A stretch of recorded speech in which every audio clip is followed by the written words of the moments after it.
So if you haven't heard, tens upon thousands of people potentially are getting fired as we speak over celebrating Charlie Kirk's death. Now, I'm of the opinion that yes, we have free speech, but there are limits to free speech, especially if it extends to hate speech. And so rightly so, these people are being fired. Now, to the degree that they're making callous remarks or they are very malicious in their intent and even murderous in their hearts, all of that, there's scales and degrees to that. And if you're by extension liking something or posting something and it's something you don't agree with or whatever it is, and there's, overreach there, who knows, right? So it'll all be settled. But right now, it is a very crazy issue, a very hot topic, because this is sweeping across the nation in the US and maybe by extension to the world. Because even Marco Rubio recently said that foreign nationals, if you are, quote, on a visa and cheering for the assassination of a political figure, prepare to be deported. You are not welcome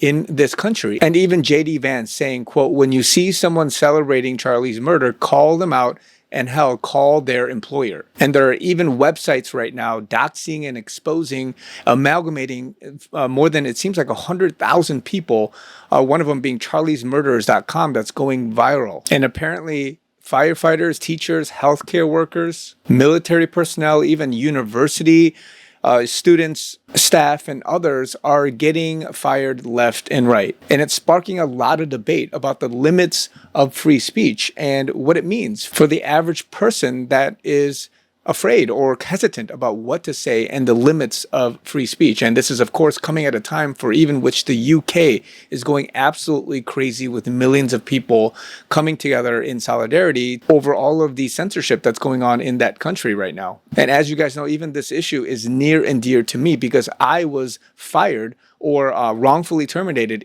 from my perspective over free speech, and especially for religious persecution. So I'm on, in my perspective, the right side of it. And by right side, I mean that the employer fired me, but I believe in a wrongful way, and I'm filing suit for that. So you guys know about that, and you guys know that I'm trying to gather a lot of support by prayer and also financially, and just want to take a quick second to say that if you do want to continue supporting me, I would love it. I have the information down in the description below, givesendgo.com. And I also have PayPal, Zelle, and Venmo. I'm at a time for which me and my team, we need all the support that we can get to fight this good fight. So I want to just quickly put that plug in there. If you guys want to check it out at the end of this video, I would love that support. But all in all of this to say that where is it for which the firing is right and where is it that the firing is wrong? And so I want to tell you that if you're a believer, if you are right with the Lord, if you have biblical values, then that's all you have to worry about. Meaning that if you have the Holy Spirit in you, if you're acting righteously, if you're acting on the side of good, then the courts of heaven, the godly influence, the oversight, the sovereign hand of God being over you, the favor that you have, the provision that you are given is enough for you to win your day in the posting that you do, the videos that you make, especially the verdicts that may come over you. And if you are wrongfully persecuted and the verdict in some sense, whether from the company side or the court side, doesn't go your way, just know that in the courts of heaven, that's what matters, because God, he will see you at the end of life and see what you did from that perspective of righteousness. And so I'm saying this because we're in a time in all of, from history that you have young minds, you have people, as I mentioned in a different video, that they're shifting over to understand what, if you want to say conservative values, biblical values, or right-leaning values are. All of that is coming to head, meaning that they are being awakened to what is correct, what is the right perspective. And if you have that, then judges, lawyers, people that make decisions, HR departments, you as a poster, you will be able to freely, with courage and boldness, but without hesitation in that it's wrong, for which the liberals are doing right now, you will be able to post and you will be on the right side. And because you have, hopefully, the majority of people agreeing in that. And again, it's not about majority, but what is right in the eyes of God. If you align to that and more people understand the godly value or a godly viewpoint of that, then that's what matters. And so we're in a time right now where everything is being shaken up. I've said before, during COVID and before that and everything that's happening, God is shaking where things have never been shaken before. And part of this is in the corporate, the legal, and the free speech, the freedom of religion, the freedom of expression, that space, and where you draw the line, where the boundaries are. And as things are getting shaken, for which it gets messy, There will be some bumps along the way. People will get fired. People like myself will get wrongfully terminated, and it will play out in the courts. And then, of course, on the other side, you have people that actually deserve to be let go because they're violating free speech, and that there's an extent to which it draws over or crosses into hate speech, versus you preaching what is biblical. For me, I've said things on this channel that may have been offensive to people that have itching ears or they don't have godly values, but it's biblical in that it's a religious Christian point of view that there is a heaven and hell, that you will be judged at the end of a time, that there will be eternal damnation in hell, that there will be certain things for which God doesn't tolerate in the sense of sin. Some of these things that Charlie Kirk and many others are preaching and proclaiming,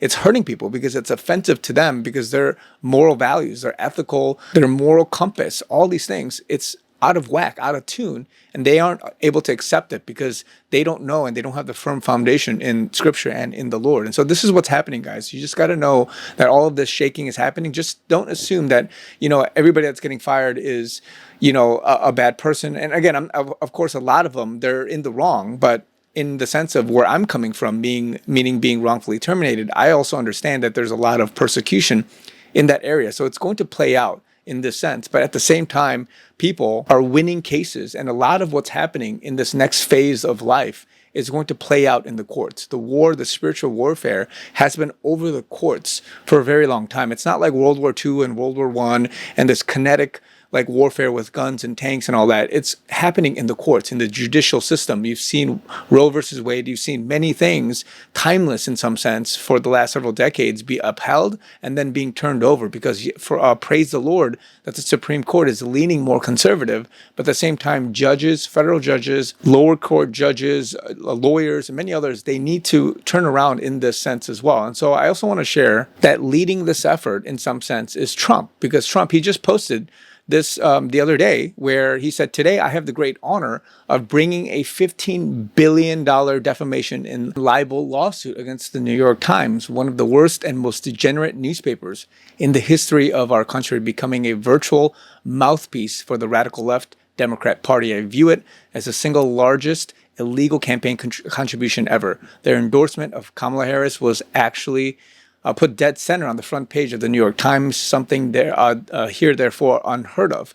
The Times has engaged in a decades-long method of lying about your favorite president, me, my family business, the America First movement, MAGA, and our nation as a whole. I am proud to hold this once respected rag responsible, as we are doing with the fake news networks, such as our successful litigation against George Slobodanopoulos." I had to reread that because it was incorrect, but of course there was a pun in there. ABC, Disney, and 60 Minutes, CBS, Paramount, who knew that they were falsely smearing me through a highly sophisticated system of document and visual alteration, which was in effect a malicious form of defamation, and thus settled for record amounts. They practiced this long-term intent and pattern of abuse, which is both unacceptable and illegal. The New York Times has been allowed to freely lie, smear, and defame me for far too long, and that stops now. The suit is being brought in the great state of Florida. Thank you for your attention to this matter. Make America great again. And so I just want to share this as,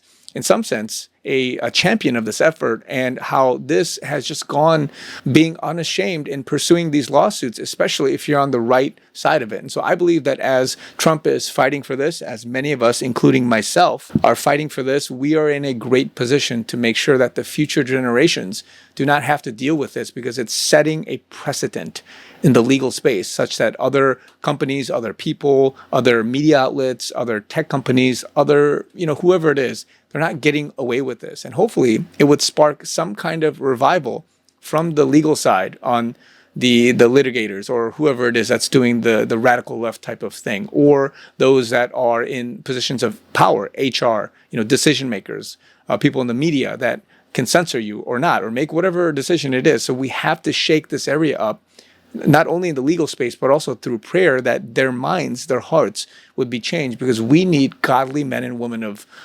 corporate, of leaders, or whoever it is in the influential space. And so we're even in a time now for which young leaders, many people, Gen Z, Gen Alpha, millennials, many others, they're stepping up and they're getting into positions of power and influence for this next generation. And so I don't believe that the next generation is doomed. I believe that we're in a great place for which the shaking, everything that's happened so far in the last even 5 years, it's propelling us to a better time in the future. So I'm fighting a battle legally with my little, responsibility I have, and hopefully it sets a precedent for others that are posting. They don't have need to have fear, especially if I win in court, that we don't have this fear of, oh, you know what, I want to post something that sounds quote unquote offensive, that's from the Bible and it's biblical, but I don't want to because it's going to rub people the wrong way. We're not in that season anymore. You don't have to be on thin ice and all that. So you guys know I've had a dual, posting influencer or content creator life, and then I've had my corporate life, and simultaneously I was able to do this until one day it just got cut. And so, of course, looking into it, looking at the source of everything. Again, I can't talk to the details of it, but I know, and this is all okay to speak about at a generic level from a public-facing perspective. All of this was done against me in a wrongful way because of religious persecution. And that's what I stand by. That's what I believe. That's what me and my legal team believe. And we are fighting for this. And so many others, Trump included, and many others were fighting. But at the same time, the other side is feeling it, right? Their other side is seeing, oh, what does it mean when you say too much? And of course, it extends into hate speech. They're now the ones crying wolf because they think, oh, we're being censored and we're being targeted. But really, people have to see the line. They have to see what it is if you go this way too much or this way too much, and the consequences of that. And so we're seeing it play out. And so it's crazy to me that on either side, people are seeing what it means, and they're getting a little taste of their own medicine. And so I don't want to say, double standards and all these things, but you have to understand, if you lean this way, what happens? If you lean that way, what happens? And how leaning this way is not as bad in the sense of the consequences and what the moral compass is telling you, versus if you're leaning this way and you're crying wolf in the same manner. Oh, I'm being targeted, I'm being fired, I'm being censored, or taken down, whatever it is, my privilege is being revoked, all of those things. It's not the same thing because they're doing it in the wrong way, the ungodly, unbiblical way. And so that's what we're seeing right now from the Charlie Kirk celebrations and the hate speech and all of that, because of how they're mocking this situation. So again, guys, you guys know, if you're on the side of biblical value, if you're on the side of doing godly things, none of the other stuff matters. It's okay to live and be bold and confident in what you say. I'm a living proof of that, and I'm going to continue to say things. Many others online, they're a living proof of that, especially if you are a courageous man of God, just like Charlie Kirk was. You have nothing to worry about. So I just want to say this as a word of encouragement, as well as the news that's coming out. It's all over, guys. It's crazy right now. Things are getting crazy, but just buckle up, be prepared for more. President Trump is on his way to the UK right now. The UK also is just going crazy with free speech and everything that's happening. Let's keep them in prayer. Also, just wanted to, again, call attention to my fundraiser. You guys know I need all the help that I can get. We are almost at the goal. If we can meet the goal, then you may not hear from me in advocating for this for some time. So I just need a little help to get to the end goal. We're almost there, guys. Thank you so much for the support thus far. If God is leading you and you want to sow a seed and help out for me and my team and just everything that's going on, it helps fight this whole big battle, as well as many other things, operational costs, to get a lot of this up and running. So just wanted to ask for your guys' support. Also, you guys know PayPal, Zelle, and Venmo also down below if you guys want to help in that way. But I would love if you guys can just check out the website, givesendgo.com/chrisyoonyt. All of it is in the description below. Love you guys. Talk to you guys very soon.